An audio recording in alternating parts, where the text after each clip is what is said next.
xeer ilaaliyaha qaranka ee 25 bishii aanu ka soo gudubnay uu soo magacaabay madaxweynaha Jamhuuriyadda Federaalka Soomaaliya ayaa sheegay in uu ka shaqeyn doono arrimaha la xiriira horumarinta garsoorka dalka.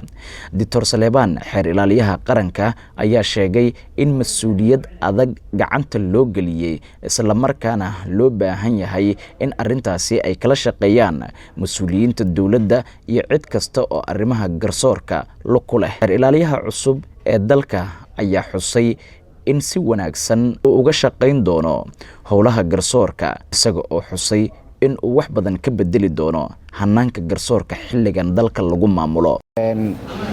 waxaana ilaahay ka baryaa in xilka weyn oo aan qaaday aan ilaahay ugu guuleeyo madaxweynaha jamhuuriyaddana si gaar ah u mahad celinayaa maadaama asaga uu gartay inuu doorto shakhsiyaad dhalinyarada xilka sare ee dalka u dhiibo. sidoo kale tan waxa uu mahad celinayaa gudoomiyaha maxkamadda sare oo asna shaqo fiican ka qabtay garsoorka intuu joogay haddana ku sii dhex jira.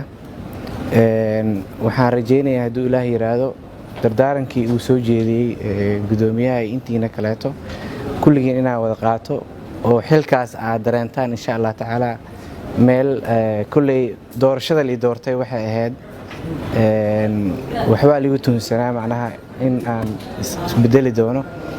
marka waxaan rajaynayaa insha Allah tacaala in garsoorka waa meesha ugu xanuunka badan oo qof kasta taabanaysa oo dhib badan ka jirto. marka inaan juhdigay intiisa ugu faraha badan aan galiyo.